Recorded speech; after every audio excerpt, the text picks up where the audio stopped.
Alright, so to get one thing straight, I do not think that I'm a very great animator right now.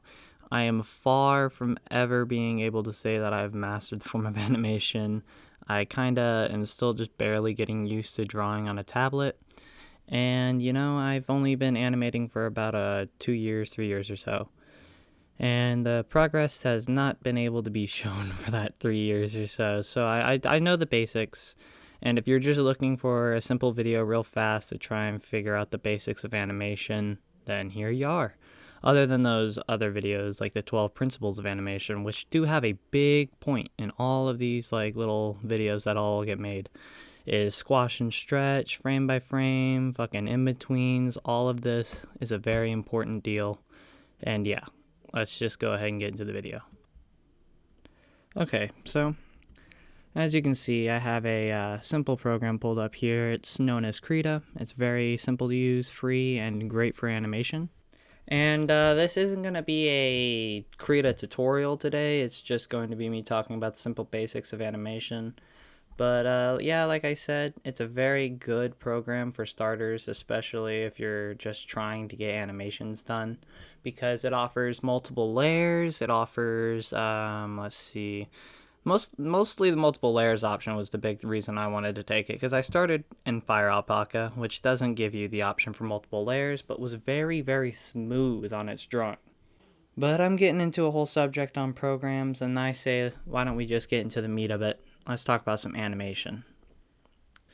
When you're starting animating, what you're going to main thing is you're just going to have to draw something. A lot of people want to start with the simple ball, like the ball bouncing one, and that's probably what I'm going to show you today. It's a very good and easy one to do.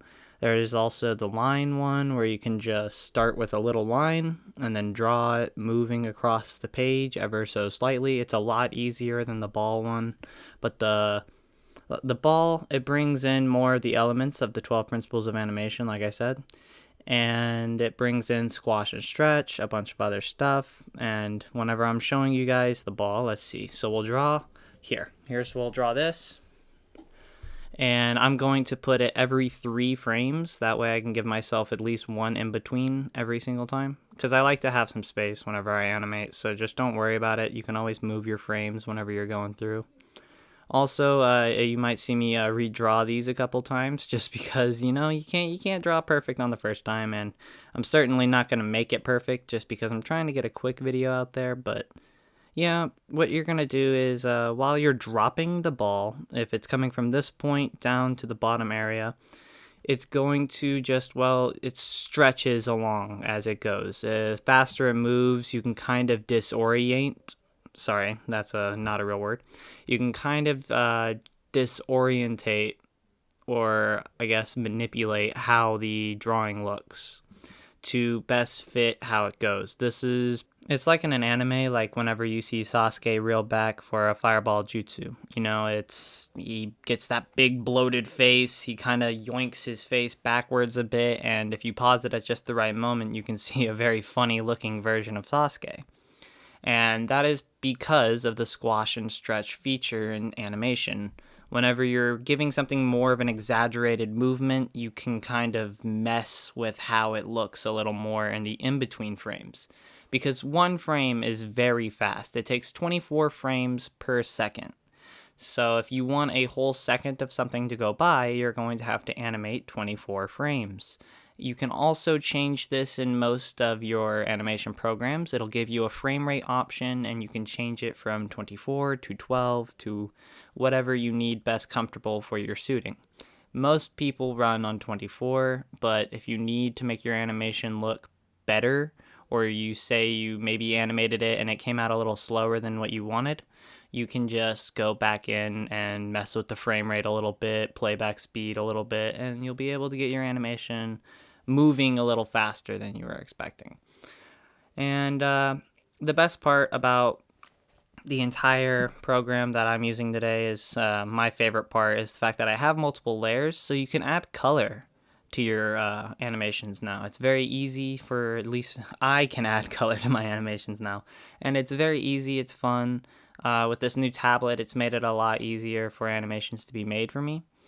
And the ball method is very simple. I will show you guys the line method, and here you go. Whenever you draw a simple line, what you're going to want to do is whenever I'm going to do it the same way I did the ball, I'm going to just space 3 frames in between each one and then have room for in-betweens. But you're going to just draw here, and then a little wiggle, and then like draw here, and then here, and then here, and then here. And then once you go ahead and do that, you can just play it back. And there you go. You get to see the line wiggle back and forth multiple times. And it was pretty good. It's pretty good, you know. And here's some of the newer animations I guess I've done. They're not great. I don't feel great about them just because, you know, it's not the best place that I could have done. Like I know I can do better, but a lot of these they feel lazy. But you know, you're just trying to get stuff there. Don't feel terrified or worried that it's not a big project or anything like that. Just do some simple animations till you're feeling more comfortable. Maybe even add some stick figures in there. But just don't worry about it too much. And just so you know, I will teach you more than just a simple stick and ball. That's obviously, I don't want to just leave you in the dark with how to do cool stuff.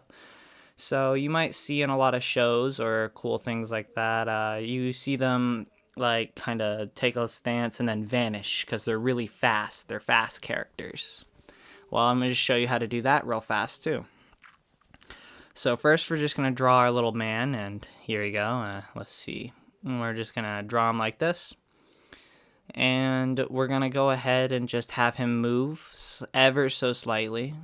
And then, once again, just have him move ever so slightly.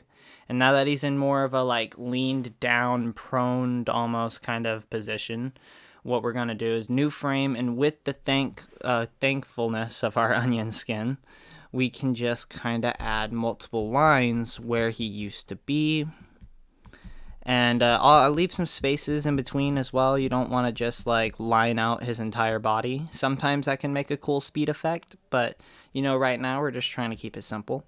And wherever you left open spaces, just use the onion skin to kind of redraw where he was at. And then next one, you're just going to fade the lines out, maybe add a little less, and then add one more to add one more. And just to add one extra little bit of detail to this one, we're going to go ahead and just add a puff cloud, like a little puff of smoke out from under his feet when he does this. So let's see, once we add the puff of, and there we go. You see, like it's just going to puff out a little bit, and then we're going to play the animation back. And yeah, there you go, guys. And yeah, I know this probably isn't the greatest video to show you guys everything, but I did just genuinely want to show off how I animate and how I get some things done. I don't animate too often, and I mostly made this video because someone on my Instagram did ask me to show them how to animate. But I just figured it'd be better to put it as a YouTube video, and might as well just throw it out there. Like, don't be afraid of animating. I'm obviously not amazing at it, but you know, you gotta just try and just do what you want to do. Have fun. I hope you guys had a nice day. I know I will. Later.